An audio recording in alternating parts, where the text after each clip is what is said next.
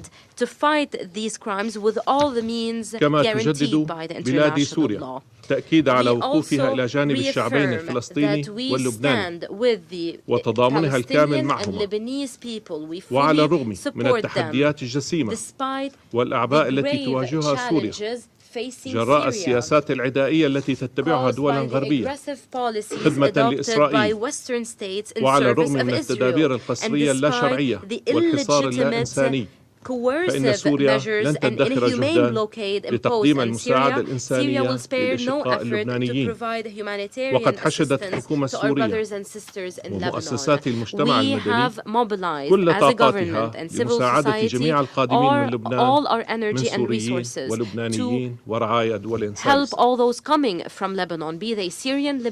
السيدة الرئيس from other nationalities. Madam President, لقد نص الميثاق في مادته 51 على حق الدول في الدفاع الشرعي عن النفس وهو حق راسخ للدول والشعوب لا يملكه كيان الاحتلال الإسرائيلي بأي حال من الأحوال.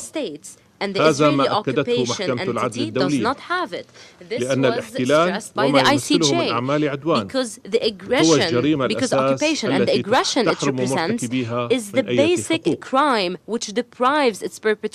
لقد مكن تقاعس مجلس الأمن كيان الاحتلال الإسرائيلي من تجاوز جميع الخطوط الحمراء الأمر الذي دفع جمهورية إيران الإسلامية لممارسة حقها في الدفاع المشروع عن النفس استنادا للمادة 51 من الميثاق وردا على جرائم العدوان الإسرائيلي الاحتلال الإسرائيلي. إن قيام إيران بالرد بعد فترة طويلة من ضبط النفس ومن العمل على تلافي المزيد من التصعيد واقتصار ردها على منشآت عسكرية وأمنية يؤكد نهج إيران المسؤول تجاه السلم والأمن الإقليمي والدولي. ومن غير المستغرب ما سمعناه من ممثلة الإدارة الأمريكية وعدد من حلفائها من انتقادات للرد الإيراني إذ أن تلك الدول ترى في مواد الميثاق أداة توظفها كما تشاء لاستهداف خصومها وحماية شركائها. وقد استمعنا مرارا جميعا لممثلي الإدارات الأمريكية المتعاقبة وهم يقدمون التفسيرات المشوهة والمغلوطة للمادة 51 من الميثاق لتبرير شن أعمال عدوان على دول تبعد عنها آلاف الأميال واحتلال أراضيها ونهب ثرواتها بذريعة الحفاظ على الأمن القومي الأمريكي context of quote-unquote protecting or maintaining national U.S. security or fighting terrorism, while prohibiting other states from practicing their legitimate right to self-defense at their immediate borders in the face of a genuine aggression against them. In conclusion, Madam President, لقد قال ممثلو الدول الأعضاء الذين اعتلوا منصة الجمعية العامة خلال الأيام الماضية كلمتهم وعلى مجلس الأمن أن يصغي ويعمل بشكل جاد وفوري لإنهاء المعاناة الإنسانية في غزة ووقف الدم النازف في المنطقة ووضع حد بشكل فوري وغير مشروط للعدوان الإسرائيلي على فلسطين وسوريا ولبنان وإنهاء الاحتلال الإسرائيلي للأراضي العربية من خلال تنفيذ قرارات مجلسكم ذات الصلة. شكرا سيد الرئيس.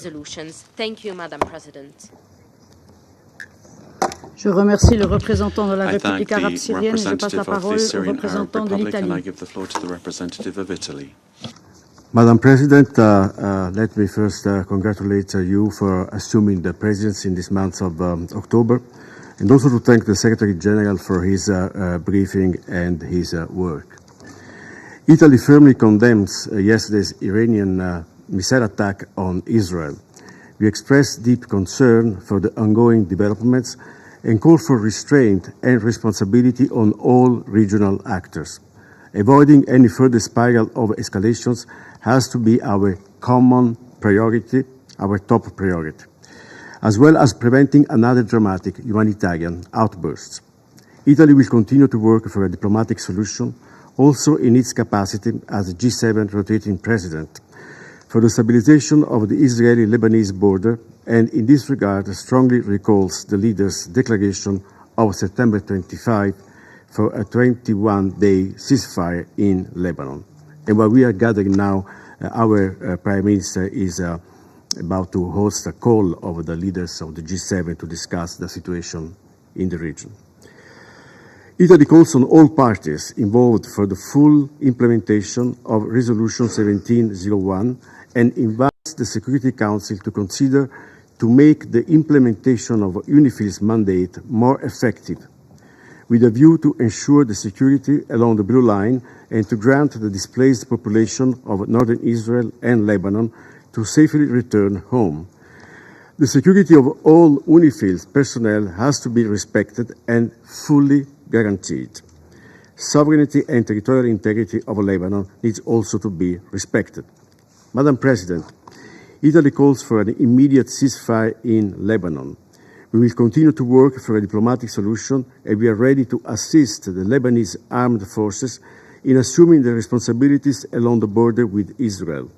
To such extent, Italy also deems of utmost importance to fully support and revamp the Lebanon-Israel negotiations to peacefully establish their borders. We will continue to engage with our partners and allies and to keep open channels of dialogue with all the actors in the region. At the same time, it is equally urgent to reach an agreement for a ceasefire in Gaza and to release the hostages in line with Resolution 2735. At this specific time, it is our collective responsibility to call for calm and restraint, aware of the fact that every minute that goes by, the lives of innocent men, women, and children of the entire region hang in the balance.